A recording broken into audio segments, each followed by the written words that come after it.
Hello दोस्तों, आप सभी का हमारे Hindi knowledge by Nilesh channel में आप सभी का स्वागत है। दोस्तों, आपका ये क्वेश्चन डिटेल्स में है जो आपके हिंदी के एडवांस क्वेश्चन चल रहे हैं और एडवांस आपके डिटेल्स चल रहे हैं और जो कि आपके एग्ज़ाम के क्वेश्चन यहाँ से बनने वाले हैं, होने वाले हैं और आपका जो है जितने भी टाइप के हिंदी के क्वेश्चन आपके एग्ज़ाम में आने वाले हैं, आपको यही सारी चीज़ें मिलने वाले हैं। थोड़ा-थोड़ा करके मिलेगा, लेकिन दोस्तों आपको यहीं से आपके एग्ज़ाम के क्वेश्चन बनने वाले हैं। ऐसे क्वेश्चन बनने वाले हैं जो आप स्वयं समझ नहीं पाने वाले हैं। दोस्तों, आप हमारे चैनल को ज़रूर से सब्सक्राइब कर लेंगे, जिससे वीडियो का नोटिफिकेशन आपको मिलता रहेगा। और दोस्तों,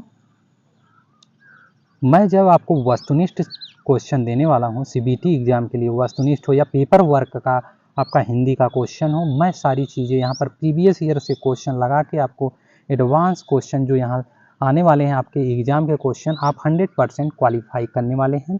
और दोस्तों, मैंने बताया था कि आपका जो पिछला वीडियो था, जो प्रोवाइड किया गया था आपके चैनल पर, ये आपका ही चैनल है, आपसे रिक्वेस्ट कर रहा हूँ दोस्तों, आप हमारे चैनल को ज़रूर से सब्सक्राइब करें, क्योंकि आने वाले समय में आपको जो क्वेश्चन प्रोवाइड किया जाएगा, आपके लिए बहुत बेहतरीन क्वेश्चन होंगे, एडवांस क्वेश्चन होंगे और 100% क्वालिफाई करने वाले हैं। हमारा चैनल तो नया है, लेकिन चैनल जो बना हुआ है, ये जो वीडियो प्रोवाइड किया जा रहा है, ये अभी नया प्रोवाइड किया जा रहा है। और जो चैनल बना हुआ है लगभग 1-2 साल पुराना हो गया होगा। और दोस्तों, जो पिछला वीडियो आपका था, उसके आगे से यहाँ से आपको प्रोवाइड किया जा रहा है। और मैंने बताया था कि आपकी राजभाषा के विकास से संबंधित संस्थाएं आपको अगले वीडियो से प्रोवाइड किया जाएगा डिटेल्स में।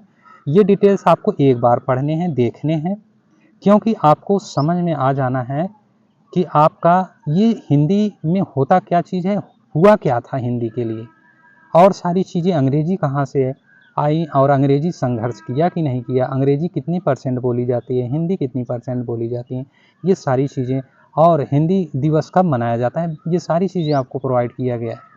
और कितने बोलियाँ हैं, कितने उपबोलियाँ हैं, कितनी भाषाएं बोली जाती हैं अपने भारत में, सारी चीज़ें आपको यहाँ से प्रोवाइड किया गया है। और आपको जब दोस्तों, आपको जब वो क्या नाम है, वस्तुनिष्ठ सीबीटी एग्ज़ाम के लिए आपकी पेपर वर्क एग्ज़ाम होता है हिंदी के, ऑफलाइन जिसे कहते हैं, सारी चीज़ें ये कवर करेगा। और मैं प्रीवियस ईयर क्वेश्चन जितने जितने हिंदी के प्रोवाइड किए गए हैं या पेपर हुए हैं, सारी मिलने वाले हैं आपको इस चैनल के माध्यम से, और आप अच्छी तरह से क्वालिफाई करने वाले हैं हमारे इस चैनल के माध्यम से। और दोस्तों देखिए दोस्तों, संस्था का नाम और फिर स्थापना कार्य, यहाँ से अब स्टार्ट हो रहा है दोस्तों। आपकी राजभाषा के विकास से संबंधित संस्थाएं में आपकी जो राजभाषा का विकास हुआ था, संस्था का नाम है, और स्थापना कार्य है। तो आपकी जो संस्था का नाम है केंद्रीय हिंदी समिति, ये 1967 में नई दिल्ली में हुई थी। और जो ये आपकी संस्था का नाम और ये स्थापना आपके 1967 में हुआ था। तो ये भारत सरकार के विभिन्न मंत्रालयों द्वारा हिंदी के प्रचार प्रसार के संबंध में चालू कार्यक्रमों में समन्वय स्थापित करना था। और इनके अध्यक्ष प्रधानमंत्री थे। अब आइए देखते हैं इनकी राजभाषा के विकास से संबंधित संस्थाओं, और क्या और कोई भी संस्था है या फिर आपकी केंद्रीय हिंदी समिति या नई दिल्ली है, ये 1967 में ही स्थापना हुआ था। और इनके जो अध्यक्ष हैं ये प्रधानमंत्री जी हैं। अब आइए देखते हैं, यहाँ पर देखिए दोस्तों, ए में दिया गया है कि शिक्षा मंत्रालय के अधीन ये संस्था का नाम, स्थापना कार्य। तो आपके पहला है साहित्य अकादमी, ये नई दिल्ली में हुआ था और 1954 ईस्वी में। और ये साहित्य को बढ़ावा देने वाली शीर्षस्थ संस्था थी। और दूसरा आपका नेशनल बुक ट्रस्ट था, नेशनल बुक ट्रस्ट, जिसे एनबीटी के नाम से भी जानते हैं। और ये नई दिल्ली में 1957 ईस्वी में स्थापना इसका हुआ था, शिक्षा मंत्रालय के अधीन हुआ था, ठीक है। और ये शिक्षा, विज्ञान और साहित्य की उच्च कोटि की पुस्तकों का प्रकाशन कम मूल्यों पर जनता को उपलब्ध कराना था इनका काम, नेशनल बुक ट्रस्ट का। और फिर इनकी जो तीसरा है वो केंद्रीय हिंदी निदेशालय द्वारा, ये नई दिल्ली में हुई थी इनकी स्थापना, केंद्रीय हिंदी निदेशालय, ये नई दिल्ली में 1960 ईस्वी में इनकी स्थापना हुई थी। और इनके शब्दकोशों, विश्वकोशों और अहिंदी भाषियों के आप हिंदी भाषियों के लिए पाठ्य पुस्तकों का प्रकाशन करना था, पाठ्य पुस्तकों का प्रकाशन करना था। और ये केंद्रीय हिंदी निदेशालय 1960 में इनकी स्थापना हुई थी नई दिल्ली में। और फिर चौथा क्या कह रहा है कि आपकी वैज्ञानिक तथा तकनीकी, ये दोस्तों शब्दावली आयोग, ये नई दिल्ली में इनकी स्थापना हुई थी इनकी। और स्थापना कब हुई थी? 1961 ईस्वी में। वैज्ञानिक और तकनीकी के रूप में इनकी जो शब्दावली थी, इनकी जो आयोग थी, ये नई दिल्ली में थी, वैज्ञानिक और तकनीकी की। और 1961 में इनकी स्थापना हुई थी। फिर इनकी जब स्थापना हुई थी तो इसमें जो है इनका विज्ञान व तकनीक से संबंधित था, जो शब्दावली का प्रकाशन करने का काम करते थे। अब आइए नेक्स्ट पर। नेक्स्ट आपका बी है, जो गृह मंत्रालय के अधीन थे, वो शिक्षा के अधीन थे दोस्तों। अब ये गृह मंत्रालय के अधीन है। गृह मंत्रालय के जो अधीन में है आपके 3 हैं, यहाँ पर दिखाया गया है। आगे भी होगा तो आगे बताया जाएगा। तो दोस्तों आपके पहले यहाँ पर देखते हैं स्टेप बाय स्टेप। गृह मंत्रालय के अधीन जो है इनकी स्थापना होता, स्थापना, फिर इनकी कार्य, इनका कार्य दोस्तों, कार्य। तो इनकी जो स्थापना हुई थी, ये राजभाषा विधायी था, और ये विधायी आयोग, राजभाषा विधायी आयोग था। और इनकी स्थापना 1965 से 1975 ईस्वी में हुई थी। ठीक है। इनकी जो कार्य है, इनकी कार्य जो है केंद्रीय अधिनियमों के हिंदी पाठ्य का निर्माण करना था, हिंदी पाठ का निर्माण करना था। राजभाषा विधायी आयोग के द्वारा 1965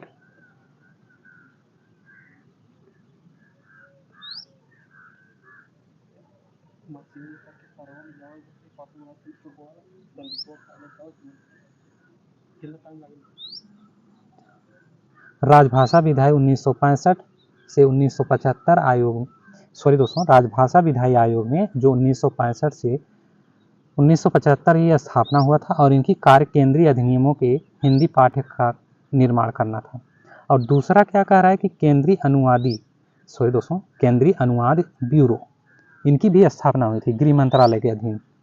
ये केंद्रीय अनुवाद ब्यूरो जो हैं ये आपके गृह मंत्रालय के अधीन थे। और ये 1971 ईस्वी में इनकी स्थापना हुई थी।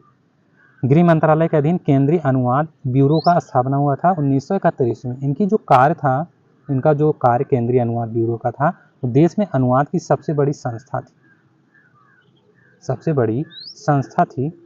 और तीसरा क्या कह रहा है कि राजभाषा विभाग, राजभाषा विभाग गृह मंत्रालय के अधीन आपके थे। ये 1975 ईस्वी में आपकी स्थापना हुई थी राजभाषा विभाग की।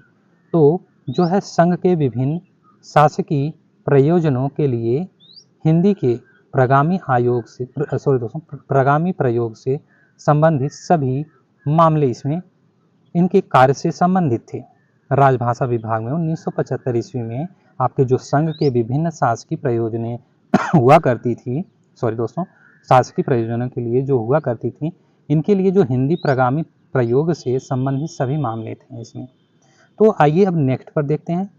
अब यहाँ पर नेक्स्ट में आपके जो गृह मंत्रालय के बाद आपकी कानूनी मंत्रालय के अधीन जो कानून से संबंधित है, यहाँ पे कानून से संबंधित हैं, और ये विधि आपके कानून मंत्रालय के अधीन आ गए हैं। कौन से आ गए हैं आपको यहाँ मिलने वाले हैं। संस्था का नाम, स्थापना और कार्य। तो दोस्तों आपकी राजभाषा विधायी आयोग आ गया, जो 1975 ईस्वी में इनकी स्थापना हुई थी।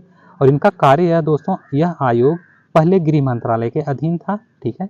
ये प्रमुख कानूनों के हिंदी पाठ का निर्माण करना था। अब दोस्तों अब आइए सी के बाद डी। इनमें कानूनी जो मंत्रालय के अधीन आया हुआ था आपके राजभाषा विधायी आयोग था, जो 1975 में स्थापना इनका हुआ था। और ये गृह मंत्रालय के अधीन थे। ये विधि आपकी कानून मंत्रालय के अधीन आ गई, इसको नोट कर लीजिएगा। अब डी में क्या कर रहा है कि सूचना एवं प्रसारण मंत्रालय के अधीन। अब दोस्तों सूचना एवं प्रसारण मंत्रालय के अधीन आ गया। तो जो प्रकाशन विभाग है, पब्लिकेशन डिवीजन, ये 1944 में आपके प्रकाशन विभाग, जो पब्लिकेशन डिवीजन थे आपके 1944 ईस्वी में आपके प्रकाशन विभाग प्रसारण मंत्रालय के अधीन में आपका ये स्थापना हुआ था। ठीक है। और फिल्म प्रभाग, फिल्म डिवीजन जिसे कहते हैं विभाग, ये विभाग डिवीजन मतलब दोस्तों विभाग, यहाँ पर थोड़ा मिस प्रिंट हुआ है। तो ये फिल्म विभाग आपका जो है ये 1948 ईस्वी में इनकी स्थापना हुई थी, फिल्म विभाग का। और ये प्रसारण और मंत्रालय के अधीन में थी फिल्म डिवीजन। और तीसरा आपका पत्र सूचना कार्यालय, जिसे प्रेस इन्फॉर्मेशन ब्यूरो को नाम से जानते हैं, पत्र सूचना कार्यालय। और ये 1956 ईस्वी में ये नई दिल्ली में स्थापना हुआ था। ठीक है। और आकाशवाणी, ये चौथा आपका आकाशवाणी का स्थापना हुआ था, दूरदर्शन का स्थापना हुआ था। अब आइए नेक्स्ट पर, और कब स्थापना हुआ था आकाशवाणी का? 1957 ईस्वी में, और दूरदर्शन का 1976 ईस्वी में। इसको भी नोट कर लीजिएगा। अब आइए नेक्स्ट में आपकी राष्ट्रभाषा व राजभाषा संबंधित कुछ विविध तथ्य आए हुए हैं यहाँ पे।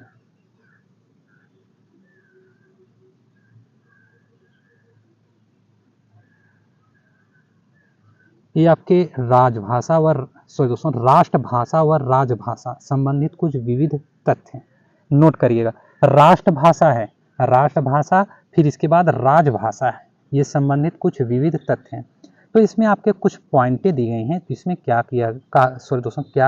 कहा गया है?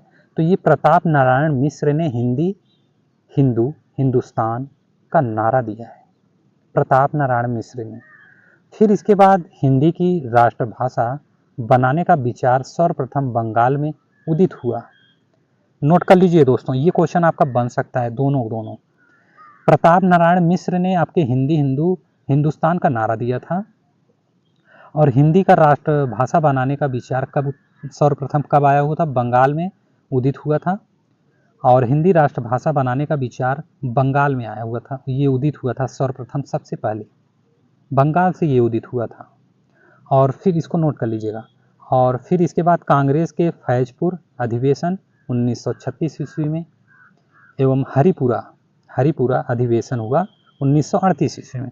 दोस्तों इसमें कांग्रेस के फैजपुर अधिवेशन हुआ था 1936 ईस्वी में, और हरिपुरा अधिवेशन हुआ था 1938 ईस्वी में। ये कांग्रेस के विराट मंडप में ये राष्ट्र भाषा सम्मेलन आयोजित किए गए हैं, और जिनकी अध्यक्षता राजेंद्र प्रसाद फैजपुर एवं जमुना लाल बजाज हरिपुरा ने की। ठीक है। तो आपके राष्ट्रभाषा व राजभाषा संबंधित कुछ विविध तथ्य आपको प्रोवाइड किया गया है। अब आइए नेक्स्ट, इसको टफ क्वेश्चन, जैसे एग्जाम को टफ बनाना होगा दोस्तों तो ऐसे क्वेश्चन बनाएगा। तो दोस्तों संविधान सभा में हिंदी को राजभाषा बनाने का प्रस्ताव गोपाल स्वामी अयंगर, संविधान सभा में हिंदी को राजभाषा बनाने का प्रस्ताव गोपाल स्वामी अयंगर ने रखा, जिनका समर्थन शंकर राव देव ने किया। और फिर इसके बाद संविधान सभा में राजभाषा के नाम पर हुए मतदान में हिंदुस्तानी को 77 वोट तथा हिंदी को 78 वोट मिले। दोस्तों आपके संविधान सभा में जो राजभाषा के नाम पर हुए मतदान में हिंदुस्तानी को 77 वोट तथा जो हिंदी है इनको 78 वोट मिले। ठीक है, यहाँ वोट तो बढ़ गए दोस्तों। अब आइए देखते हैं, फिर आज़ादी पूर्व हिंदी का जो समर्थन करने वाले व आज़ादी के बाद हिंदी का जो विरोध करने वाला व्यक्तित्व है वो सी राजागोपालाचारी, सुनीत कुमार चटर्जी, हुमायूं कबीर, अनंत संयमनम। दोस्तों ये अनंत संयमनम अयंगर आदि हैं। तो दोस्तों आज़ादी के पूर्व जब हिंदी का समर्थन करने वाले, आज़ादी के बाद हिंदी का विरोध करने वाले व्यक्ति, तो जो व्यक्ति हैं आपके सी राजागोपालाचारी जी हैं, सुनीति कुमार चटर्जी, हुमायूं कबीर, अनंत संयमनम अयंगर आदि हैं। अब आइए नेक्स्ट पर। तो हाँ, यहाँ पर देखिए दोस्तों कुछ चीज़ें और भी दी गई हैं जो पॉइंट बाय पॉइंट दी गई हैं। तो मैं यहाँ पर पॉइंटें देखिए, पॉइंटें क्या कह रहा है, पॉइंटों में कह रहा है कि मैं कभी भी हिंदी का विरोध नहीं हूँ, मैं उन हिंदू वालों का विरोध करता हूँ जो वस्तु स्थिति को नहीं समझकर अपने स्वार्थ के लिए या स्वार्थ के कारण हिंदी को लादने की बात सोचते हैं। ये आपके सी गोपालाचारी जी बोल रहे हैं। फिर इसके बाद आपका दूसरा पॉइंट है, हिंदी अहिंदी लोगों के लिए ठीक उतनी ही विदेशी है जितनी ही हिंदी समर्थकों के लिए अंग्रेजी। ये सी राजगोपालाचार्य जी 1958 ईस्वी में कहते हैं। फिर इसके बाद नेक्स्ट पॉइंट क्या कह रहा है कि हिंदी हिंदू हिंदुस्तान वाले राष्ट्रवाद के सबसे बड़ी सीमा यह है कि यह समूचे दक्षिण भारत को भूल जाता है। ये इरोड वेंकट रामास्वामी EVR पेरियार ने कहा है। अब आइए नेक्स्ट पॉइंट पर। नेक्स्ट पॉइंट कह रहा है कि 1952 में एक विख्यात स्वतंत्रता सेनानी पट्टी श्री रामुलु ने तेलुगु भाषी लोगों के लिए एक पृथक राज्य आंध्र प्रदेश बनाने की मांग पर आमरण अनशन करते हुए 58 दिन बाद 19 अक्टूबर 16 जी अपनी जान दे दी। इसके बाद भाषाई आधार पर राज्यों के गठन की मुहिम में तेजी आई। फिर इसके बाद आपके पंजाब, महाराष्ट्र और गुजरात राज्य अपने शासन में क्रमशः पंजाबी, मराठी, गुजराती भाषा के साथ साथ हिंदी को सहभाषा के रूप में घोषित कर रखा है। अब आइए नेक्स्ट पर।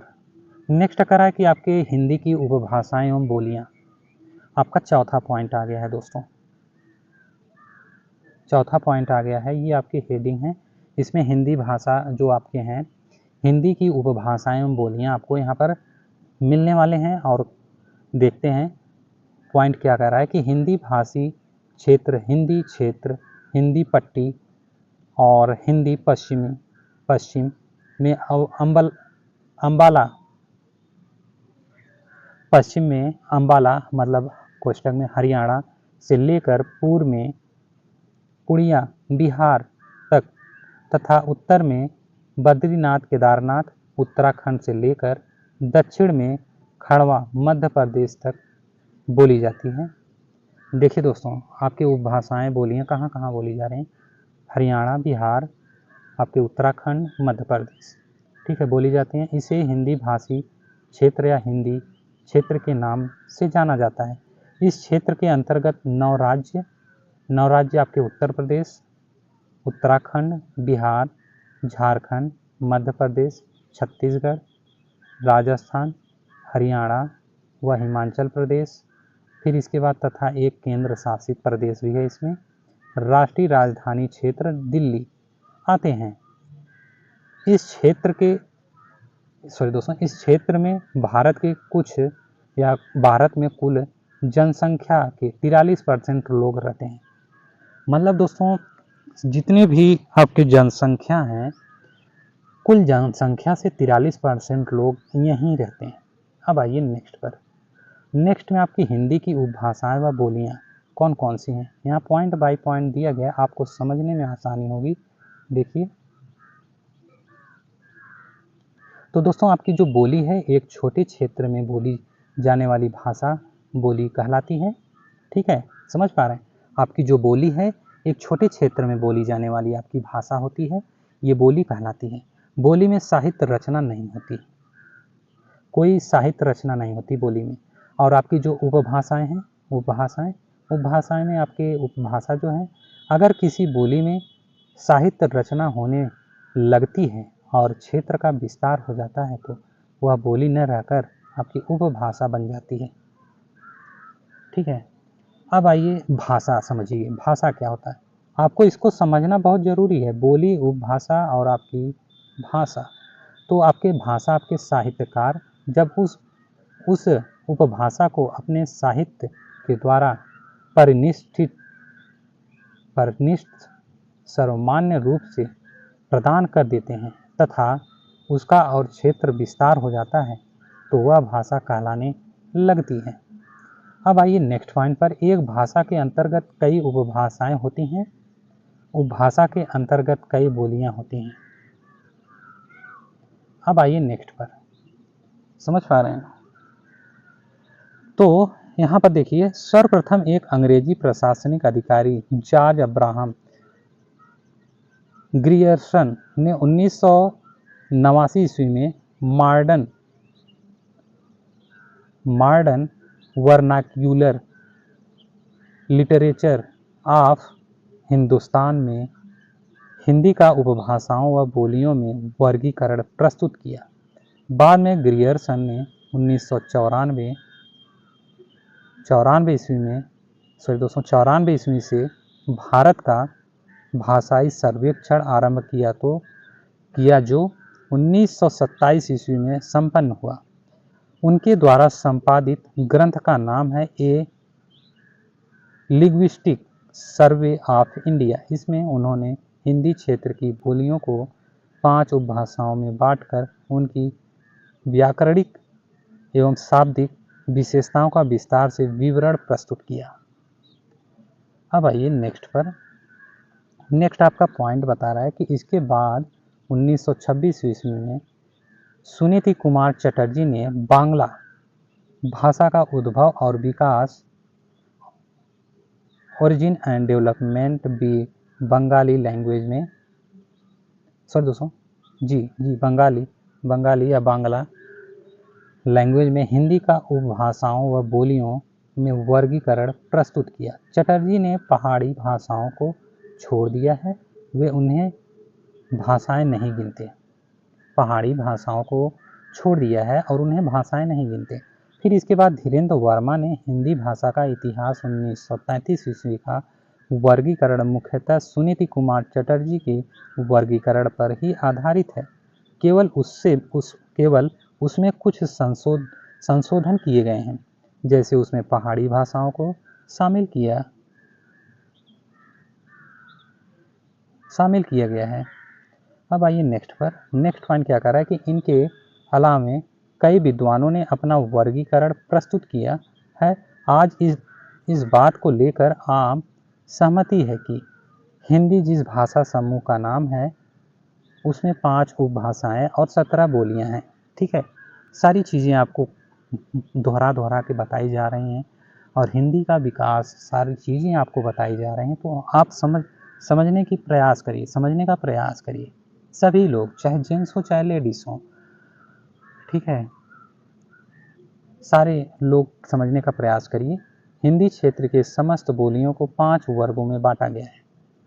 इन वर्गों को उपभाषा कहा जाता है। इन उपभाषाओं के अंतर्गत हिंदी की 17 बोलियां आती हैं। अब आइए नेक्स्ट पर, इसमें आपकी 17 बोलियां आती हैं। तो इसमें उपभाषा और बोलियां मुख्य क्षेत्र हैं। आपकी राजस्थानी है, यहाँ पर दोस्तों पश्चिमी राजस्थानी, इसमें मारवाड़ी लिखा गया है। क्या मारवाड़ी है, जयपुरी या ढूढ़ाड़ी है। ठीक है, उपभाषाएं हैं। और पूर्वी राजस्थानी है, मेवाती है, उत्तरी राजस्थानी है, फिर मालवी है, दक्षिणी राजस्थानी है। ठीक है, ये राजस्थान में बोला जाता है। और पश्चिमी हिंदी है, कौरवी या खड़ी बोली, बांगरू या हरियाणवी। ठीक है, और इसमें ब्रजभाषा भी बुंदेली है, कन्नौजी है। और पूर्वी हिंदी में आपकी अवधी है, बघेली है, छत्तीसगढ़ी है। और यहाँ पर ओकार आकार बहुला दोस्तों, यहाँ पर मुख्य क्षेत्र आपकी जो पश्चिमी हिंदी के हरियाणवी उत्तर प्रदेश भी है। इसमें कौरवी या खड़ी बोली, बांगरू या हरियाणवी भी आ जाता है। और आपके मध्य प्रदेश में बोली जाती है पूर्वी हिंदी, छत्तीसगढ़, और ये छत्तीसगढ़ के बाद आपके उत्तर प्रदेश में भी बोली जाती है। ठीक है, अब आइए नेक्स्ट में आपके मुख्य तथ्य हैं। आपके बिहारी हैं, बिहारी में आपकी भोजपुरी बोली जाती है, मगधी है, मैथिली है। और पहाड़ी में आपके कुमाऊनी है, गढ़वाली है। ठीक है, और भोजपुरी आपके बिहार उत्तर प्रदेश में बोली जाती है। फिर इसके बाद आपकी कुमाऊनी उत्तराखंड है, हिमाचल प्रदेश में। ठीक है, तो इसमें कुछ नोट करिए। एक भाषा विद्वान के अनुसार शुद्ध भाषा वैज्ञानिक दृष्टि से हिंदी की 2 मुख्य उपभाषाएं हैं, पश्चिमी हिंदी व पूर्वी हिंदी। ये दोस्तों उपभाषाएं हैं आपकी पश्चिमी हिंदी और व पूर्वी हिंदी। ठीक है, अब आइए नेक्स्ट पर, बोली, विभाषा एवं भाषा। ये दोस्तों आपको अगले वीडियो में प्रोवाइड किया जाएगा। यहाँ से आपकी बोली और विभाषा एवं भाषा के बारे में आपको अगले वीडियो में प्रोवाइड किया जाएगा। दोस्तों आप हमारे चैनल को ज़रूर से सब्सक्राइब कर लेंगे, जिससे वीडियो को नोटिफिकेशन आपको मिलता रहेगा और आपको वस्तुनिष्ठ क्वेश्चन आपको तो प्रोवाइड किया जाएगा, जैसे ही प्रोवाइड किया जाएगा तो आप समझ पाएंगे आपके एग्ज़ाम के क्वेश्चन कैसे बनते हैं, आपके एग्ज़ाम के क्वेश्चन कैसे बनाए जाते हैं, कैसे बना हुआ है। तो दोस्तों मैं आपको अगले वीडियो को प्रोवाइड करने वाला हूँ, अगले वीडियो में आपकी बोली, विभाषा एवं भाषा। Thank you so much guys, thank you so much.